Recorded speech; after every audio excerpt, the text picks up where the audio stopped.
Halo semuanya, Assalamualaikum warahmatullahi wabarakatuh. Shalom, Om Swastiastu, Namo Buddhaya, Salam Kebajikan.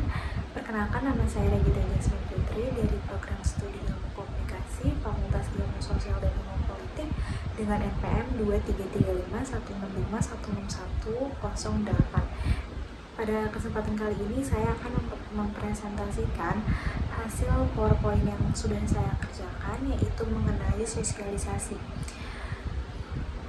Tugas ini untuk memenuhi tugas sebelum UAS saya, tugas sosiologi lebih tepatnya, kepada Ibu Prof. Dr. Ibu Samsia Badrudin. Jadi saya akan mempresentasikan materi sosialisasi dari saya. Pertama saya akan menjelaskan pengertian sosialisasi terlebih dahulu.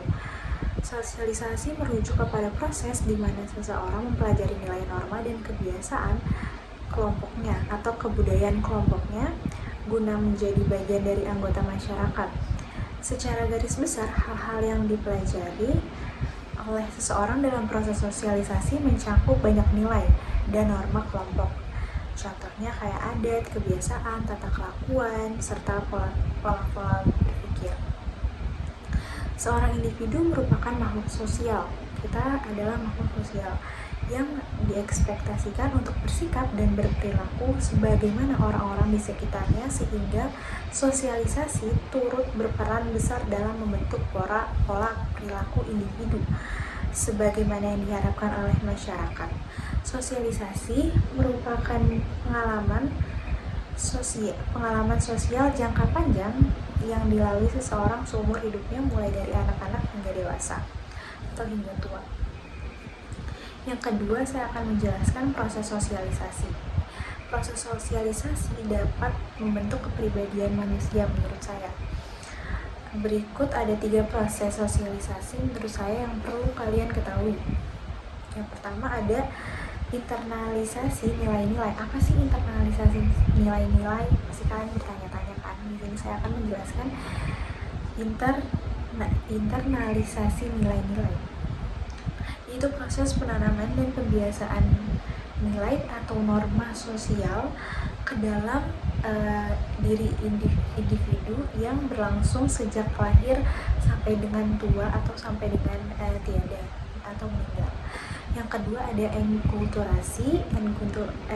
Enkulturasi sendiri adalah proses pengembangan yang berasal dari nilai-nilai budaya yang sudah tertanam dalam diri seseorang dan menjadi kebiasaan dalam perilaku kita sehari-hari. Yang ketiga ada proses pendewasaan diri. Apa sih proses pendewasaan diri? Proses ini merupakan penggabungan dari berlangsungnya proses internalisasi dan enkulturasi yang tadi saya sudah jelaskan secara terus-menerus. Pendewasaan ini merupakan pembentukan kepribadian paling puncak. Hal ini ditandai dengan kepribadian manusia yang sudah terwujud secara utuh. Proses ini bisa dikatakan seseorang sudah memasuki fase dewasa dan telah siap memegang tanggung jawab peran dalam masyarakat. Yang ketiga ada fungsi sosialisasi, yaitu ada 2 menurut saya. Fungsi dari sosialisasi yang pertama ada sudut pandang individu, di mana sosialisasi memiliki fungsi bahwa setiap individu membutuhkan sarana pengenalan, pengakuan, dan penyesuaian diri terhadap nilai-nilai norma dan struktur sosial. Atas dasar apa? Atas dasar tersebut, seorang individu bisa diterima oleh masyarakat karena mampu menjadi anggota masyarakat yang lebih baik lagi. Yang kedua ada kepentingan masyarakat. Sosialisasi mempunyai fungsi dari masyarakat sebagai sarana pelestarian, penyebarluasan, dan pewarisan nilai-nilai serta norma sosial. Apa sih maksudnya? Itu tuh kayak nilai dan norma terpelihara dalam generasi ke generasi dalam masyarakat, dapat menjadi ciri khas atau karakteristik dari masyarakat tersebut, kayak karakteristik mereka sendiri gitu. Yang keempat ada agen sosialisasi. Menurut saya dan saya yang ketahui, agen sosialisasi itu ada 4. Yang pertama ada teman, sekolah, keluarga, sama media massa. Saya akan menjelaskan yang keluarga dulu ya. Keluarga itu media sosialisasi yang pertama kali diterima oleh setiap individu adalah itu keluarga. Interaksi dalam keluarga biasanya terdiri dari ayah, ibu, kakak, paman, atau nenek, kakek, gitu, dan lain-lainnya. Merupakan tempat untuk individu dalam mengenal dunia sekitarnya. Jadi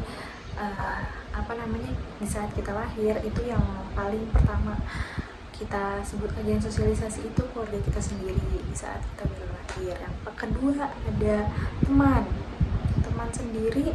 Setelah keluarga, proses sosialisasi terjadi melalui jalinan pertemanan, kayak interaksi anak-anak bersama teman sebayanya dapat menjadikan proses sosialisasi. Itu namanya proses sosialisasi ya, yang mana interaksi tersebut dapat membuat anak sekaligus temannya dapat mempelajari nilai dan norma yang baru dalam kehidupan. Contohnya sosialisasi yang sering terjadi di lingkungan pertemanan seperti bermain, bercanda, bekerja sama, dan lain sebagainya. Terus yang ketiga menurut saya ada sekolah. Setelah individu mengalami pertumbuhan, dia akan diarahkan pada tempat sosialisasi yang lebih besar lagi, yaitu mendapat pendidikan atau sekolah. Lembaga pendidikan merupakan tempat yang memberikan pengaruh paling besar dalam bersosialisasi bagi semua orang. Sekolah memiliki tempat dan lingkungan yang sangat mendukung bagi semua orang untuk belajar dan melatih keterampilan kita serta kemandirian kita gitu. Selain itu, interaksi di sekolah yang sangat kuat membuat sosialisasi ini memberikan dampak yang sangat besar bagi hidup setiap individu yang akan datang gitu. Terus yang keempat menurut saya ada media massa yang sudah tadi saya sebutkan. Kenapa media massa? Karena media massa itu menjadi tempat terjadinya proses sosialisasi. Media massa dapat menyebarkan berbagai informasi yang baru gitu kan. Berbagai informasi yang baru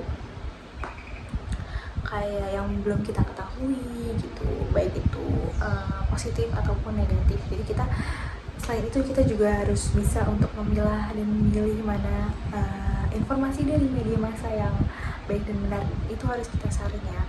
Terus di era digital sekarang, media massa menjadi media massa terbesar di dalam gawai setiap orang. Kayaknya sekarang semua orang udah ada HP gitu ya, termasuk anak kecil sekarang sudah mempunyai HP gitu. Tidak dapat dipungkiri, media sosial ini akan menjadi agen sosial yang paling berpengaruh di masa sekarang atau yang masa akan datang lainnya, apalagi nanti teknologi lebih canggih dan segala macam. Terus di sini saya akan menjelaskan bentuk-bentuk dari sosialisasi.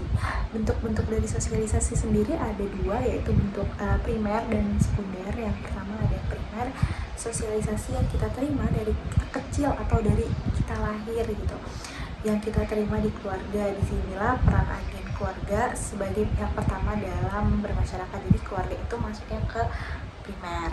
Kalau yang sosialisasi sekunder sendiri adalah sosialisasi yang kita terima dari luar, keluarga, kayak ya sekolah, teman, permainan, tempat kerja, atau teman-teman sebaya. Terus sosialisasi di luar rumah juga itu termasuk sosialisasi sekunder. Pokoknya kalau yang primer itu keluarga, kalau yang sekunder itu di luar gitu. Terus saya lanjut itu ke bagian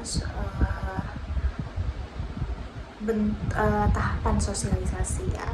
Tahapan sosialisasi sendiri ada 4, yaitu ada yang pertama ada preparatory stage. Tahap sosialisasi pertama ini adalah persiapan atau preparatory.